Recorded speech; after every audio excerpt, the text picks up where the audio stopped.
What we'd like to do in this session is to actually deploy software using a policy. I'm on a domain controller that just has been installed in the domain that has a piece of software on it. Actually, it's the one that has been pre-made. We go in here. I have a distro folder and I have Adobe. Notice I do have an Acrobat MSI, so I can deploy this thing. Thinking back, we can only deploy through policies if we have an MSI. If you don't have an MSI, we previously created one using the WinLE install software.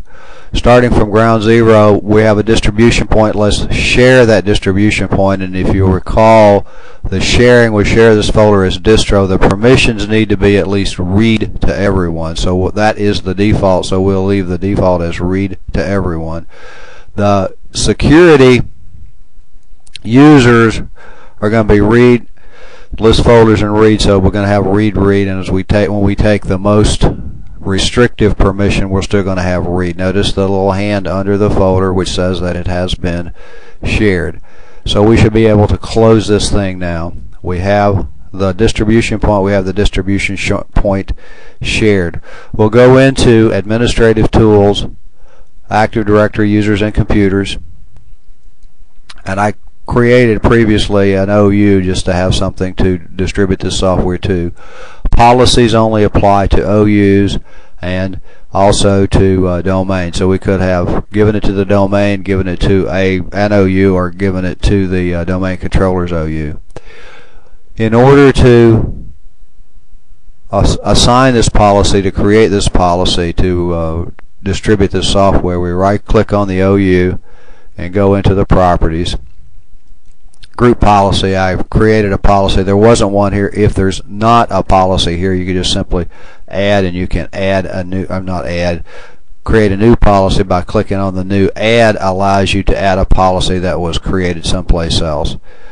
In this case, let's delete the new one, remove the link, and delete the group policy object.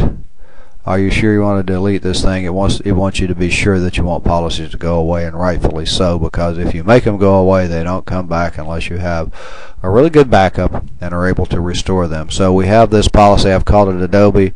We'll go into Edit. When we edit the policy, we still have our two nodes, the computer node and the user node, and we have a software folder in each of them. We can distribute software either to computers or to users. Remember, when you distribute it, and let's do it the same one once in each location. So we'll right click on the software, new package. The default that comes up is actually in the directory structure in the file system.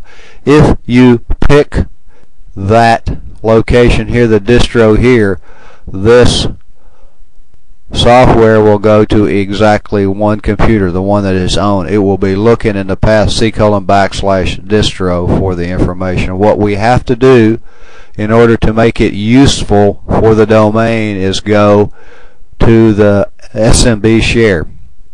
Easiest way to do that is go through the entire network, my network, and then we'll go to Microsoft Network, and we're in the SuperCorp domain, so we'll go into SuperCorp on the instructor machine, and then we have the distro folder, and then in Adobe, and we just simply pick the Acrobat MSI.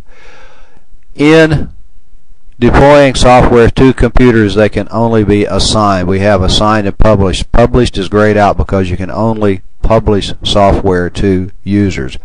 If we publish software to users, it shows up in the add remove programs so that they can add them individually. They're not normally automatically installed that way. Assigned, if we assign it to a computer, the software gets installed as the computer starts. If we assign it to users, it gets assigned when the user logs on. It gets installed. Actually, what really gets installed is the shortcuts, and part of the software gets installed, and then on first use it finishes the installation. We have an advanced option, and we'll click that on this one and not on the next one just to see what happens. The only thing the advanced option does is the advanced option opens this window so that we can go in and do further control or further configuration on the machine. Modifications, if we had any, if we had an MST file, a transform file would go here. If we had categories, we could add the categories, the available categories. We would have to have previously configured the categories, and then we select the categories that would go into. That's the case if you have a lot of software and people get confused, and they can pick categories in the control panel in the Add Remove Programs. If we have an upgrade package, we can add the upgrade package here. Deployment, it's assigned. One of the options here is uninstall this application when it falls out of the scope of management. If we check that and a computer is moved out of the OU or out of the domain, the software would be automatically uninstalled from it. Let's just leave that alone, and then when we go back to this thing, we see that we have Adobe Acrobat Reader version 1.0 is assigned, and the source is a share, so that all the computers in the domain that might be installing the software, or users that might be installing the software, can actually get to it. If it were in the file structure of the domain controller, that is the only computer that it could be installed to, unless we copied all those files to all the computers that it was going to, but that would kind of defeat the purpose of installing this thing via policy from a central location. Quickly go through the user configuration again. New package. The system stays where it was. We're in the share itself. Entire network, Microsoft Network, SuperCorp domain, instructor computer, the distro, share, and in the Adobe folder. So we can go in here and just pick this Adobe, but be sure that you know where you are in the structure, in the file structure, that you're not on the physical drive, that you are actually in a share. So we can either publish or assign this one, and we did the advanced on the other one. Let's just pick published on this one. When we pick published, it just comes straight up to the package.